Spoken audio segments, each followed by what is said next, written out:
Hello and welcome back to this week's devlog. This is number 38. On Monday, I was able to figure out how to fix my SO data missing issue. Doing a little research, I was able to create a button here that when you change it. So when you change this SO data, the Unity version control doesn't automatically mark it as dirty to be committed. The change is committed to the plastic SCM Git repository. So if you change it here, you just hit this button, then it'll manually mark it dirty, and then the changes take effect. And then testing and reloading, it'll show up if you reload the repo. I got back to working on the rifle equipping. So I got the IK positioning all with my tools here. I positioned the IK, and I was able to record the proper IK values again. Okay, so the animation clip to equip was looking good, but the unequip wasn't quite to my liking, because it was just directly from aim to unequip. Like, here's the original clip down in the right corner here. So you can see how it just goes from aim to unequip. That doesn't account for if you're standing at idle. Like, you need to bring the I don't want to snap to aim then unequip. I want it to, if you're at idle, I want it to bring up. Here's the full.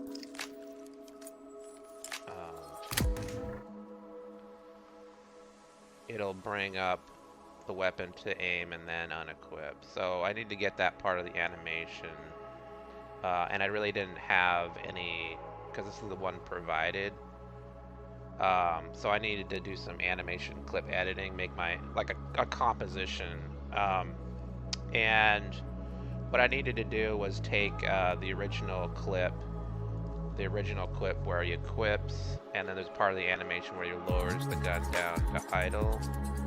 I need to take that half of it and somehow copy that and then paste it in reverse into a new clip. I didn't.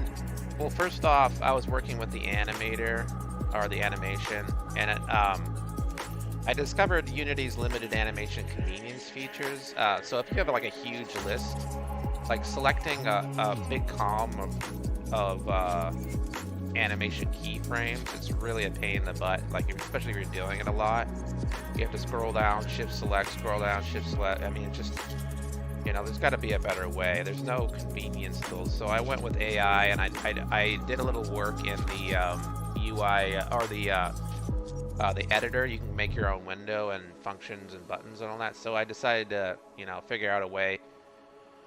Also, I discovered that the API for the animation window is very limited.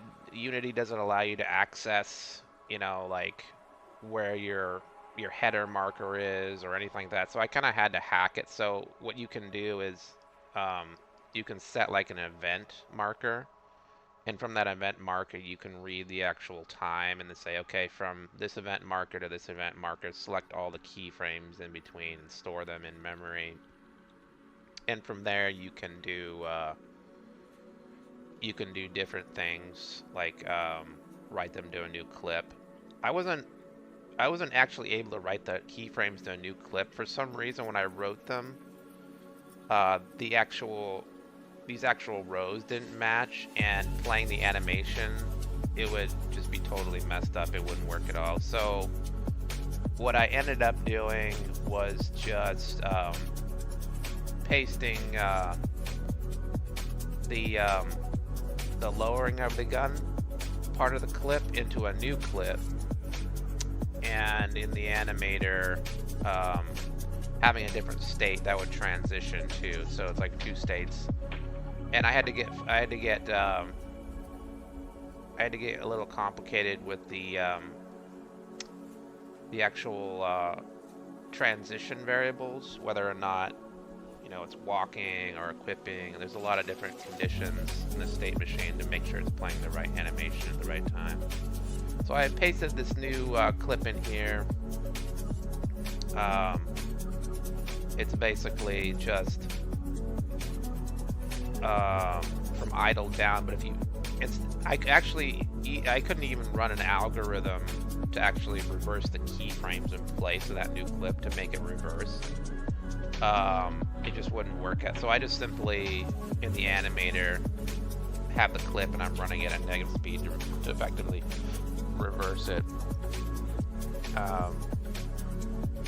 So you get a fluent on a rifle on a clip up and then back. So I couldn't rely fully on the animator full body. So basically I had to initially I was relying on the upper body mask for the equipping, but that proved to be just only arms and it wasn't looking right. So I made another layered for the equip, and this had the actual proper mask already, the arms and stuff. And this works for standing idle and not running, but that wouldn't work totally for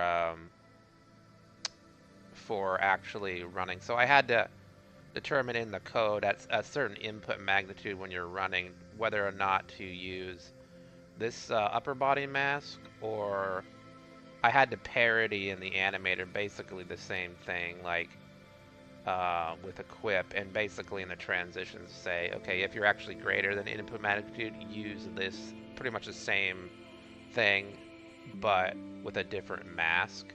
Because when I was running and equipping, she would actually, like, instead of being kind of like the running animation, you're kind of bent forward a little bit, but when you do an equip, it would the upper body would stand up straight, like in like in standing, and it would look odd while running. So now it maintains a forward head position while running and still does the equip. So I think it's pretty good. What else? So polishing off a few issues between all the states of running and equipping and aiming and all that. Got that done, looking pretty good, and then on to, now was on to the pistol equip for Tuesday. So I there's a different paradigm between the animations between pistol equip and rifle equip, so I had to slightly, you know, build in custom logic in between the two, but that's for Tuesday. So on Tuesday I did battle ironing out the issues with the new system. I really wouldn't settle for less, so anything that kind of looked out of place or could be better with, like, testing the, you know, animation transitions. I put time into really, like, this is the second pass, and it's like, you know, I want to get as close to production polish as possible. It might be the final pass, but for this time, it's like I want to make sure it looks as best as it possibly can for the time. So, you know, any sort of tools, new tools I needed to create in the actual, you know, setting of the actual data.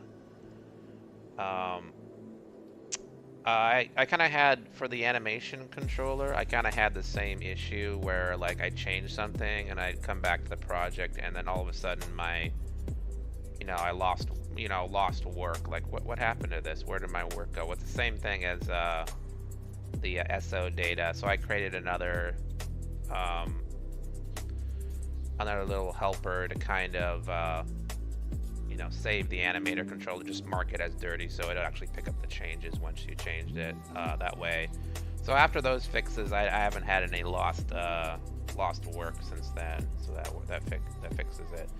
But yeah, Tuesday was just pure production polish. Like all the states, you know, from equipping to aiming to unequipping, have to work, you know, in symphony between, you know,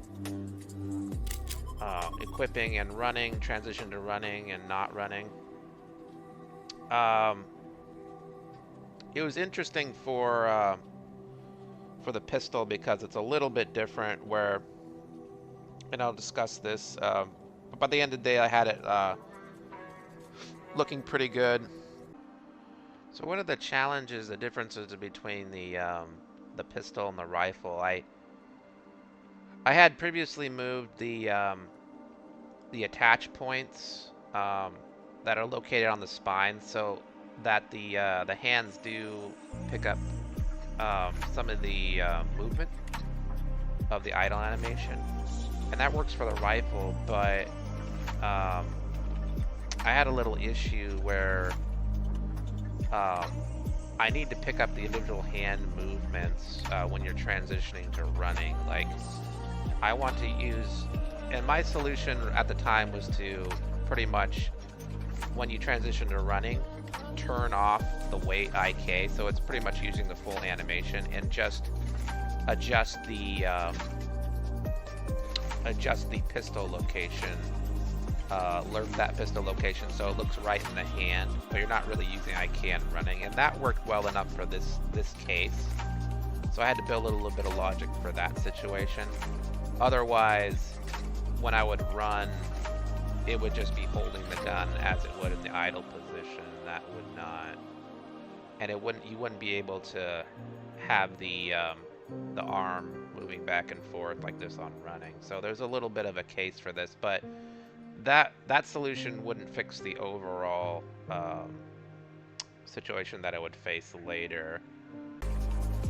So on Wednesday, I had all the aim stuff working, but I was trying to get the actual pistol or the shot working, and I was having trouble aligning the actual the pistol shot with the barrel. The issue was that, you know, final IK, you see this transform here? If it's affected by IK, you can see this transform, and it'll kind of like report in the editor like the transforms here, but when you go to access it in code, it will report the transform that is not affected by the IK adjustment. It'll, you know, you call this transform and it'll give you something over here that's, you know, the original. If I can show you, go to, it'll give you something over here, and then the shot would always be, you know, misaligned into this position. So, you know, AI suggested, oh, you can just call wait for end of frame, but that while it did work and give you the right position, it waits till the end of the frame. It didn't look right in the game player, and also having wait for end of frame is never the right solution, because you want to be testing in. You want to be able to test in the scene view. So if I've always come to a situation where it's like, oh, you know, you're testing along, and then all of a sudden you try to do the shot and it doesn't work in the scene view. You're like, oh, why doesn't my shot work now? Well, it's wait for end of frame. And then you have to go investigate for an hour and realize, okay, wait for end of frame. It actually works in the game view and not in the scene view. So just to avoid that situation, I had to find an alternate method. But in this situation, there really was not one. You know, I struggled, but I eventually found one of final through an AI suggestion. Final IK had a one API method where you could call, and it would update the solver, and it would give you actually the right transform in time. So that worked, and you know, I got the shot position working. and it took a while to figure that out, but that wouldn't actually be the true solution, and I'll discuss that next. So on Thursday, I got the shots working, but I was trying to figure out how to get the recoil animation to work. When you fire a shot, you see the gun move back slightly, and also the body, be adjusted by the affected by the recoil animation. The problem that I had was the same problem I solved with the rifle animation. I didn't want the hands to be affected by the animation to prevent odd things from happening, like when in the rifle animation when you aim it, since it was attached to the hands, it would lift the gun too high, or things like when you're running, it would inherit the hands animation in the proper place. So I relocated the actual transforms on the spine, but this would not, since it was on the spine, it would block the, for this case, it would block the recoil animation. So I realized I was going to have to figure out a way to do both, pretty much. For idle, it would just be on the spine, but for aim, it would switch the transforms to the hands so you could pick up this recoil animation. So I did some work, and it was a bit tricky, but the solution was to record the actual separate data. So this is all a data-driven solution, and it was pretty much to record the non-IK position, and then set the world position. So now that I have these attach points on the gun like before, but I could record this position, and then code in when you do an aim input. It'll switch seamlessly. You can't see. It'll switch from these attach points to these attach points behind the scenes, and it's seamless where you can't really see any sort of transition between the two, and this allows you to pick up the recoil animation shots. I had to fiddle around with the aim rig a little bit to keep the gun straight, but at the same time because if you had the aim rig too high on the spine, it would actually block out the animation from, it's very subtle, but it would block out the animation from affecting the body. The arms would move, but not the body. But I was able to get the aim rig working for this whole setup.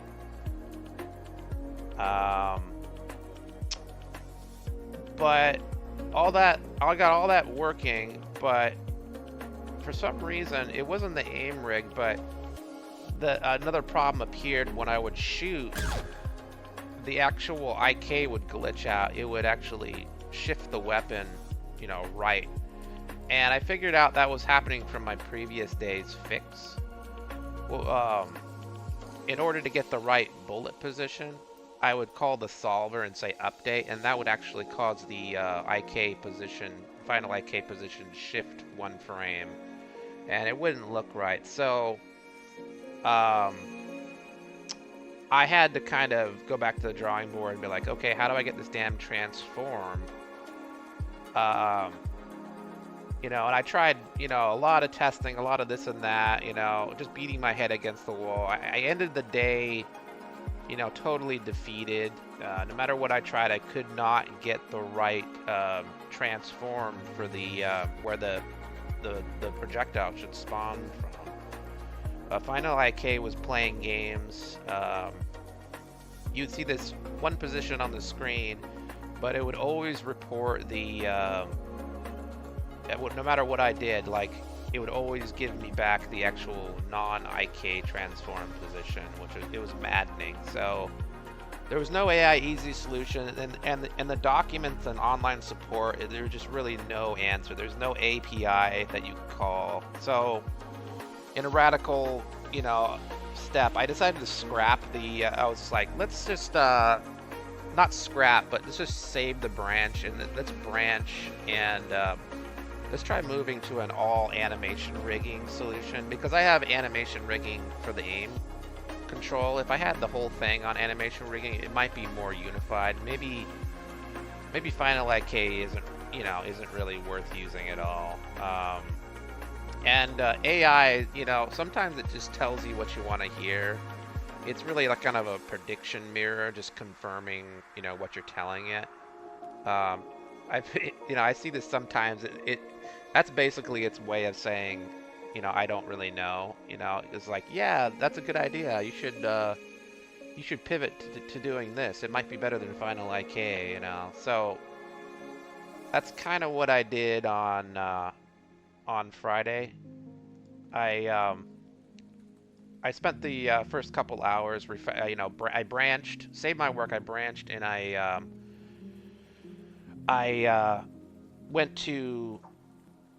did a lot of refactoring and went to the animation rigging package and set up a basic two-bone constraint. I was successful in setting up basic functionality and testing the new system, and it worked a little differently from Final IK. I could move the adjust points and see the IK, the arms moving around. That was great, but I wasn't far along when I began seeing the major issue.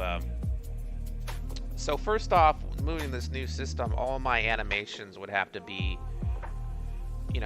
all the data would have to be re-recorded, which was a pain to get to that point with Final IK, because there was a lot of polish that was now broken. Like when you do an equip, the timing was off, where it would raise the gun to the original non-IK position and then come back down. Not very great.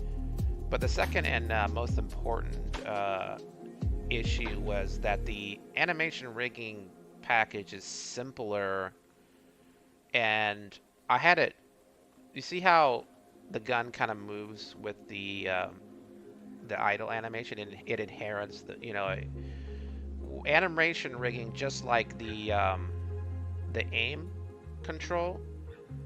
It makes it so that whatever's affected by the IK is stationary and fixed. So the body would be moving, but the gun would be fixed in place, and that was that's going to be a problem. Like, I didn't realize at the time that Final IK, it's doing some magic behind the scenes where it allows the actual IK adjustment, but it allows you to pick up the rest of the animations and not just keep it simply fixed in place, so that was not going to work. So this limitation, there's no easy way to overcome it. The functionality doesn't exist. You can't just flip a switch and be like, and have it act like this with animation rigging. So that was no good. I didn't go too far down it, but it was worth a shot just to try to use animation rigging instead. So I reluctantly went back to the Final IK solution, reverted back to that branch. This time I was determined to find a way to get the right transform spawn point of the projectile. So at the end of the day, I must have, yesterday on Thursday, I must have been tired, but with a clear head, I was able to really simplify the problem and really break it down, and present AI, work with AI, with a very simple step-by-step solution.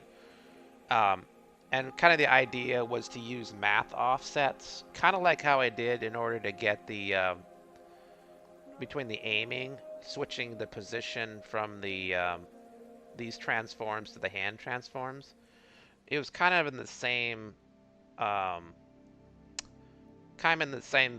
vein solution of that. So basically what I had to do is I had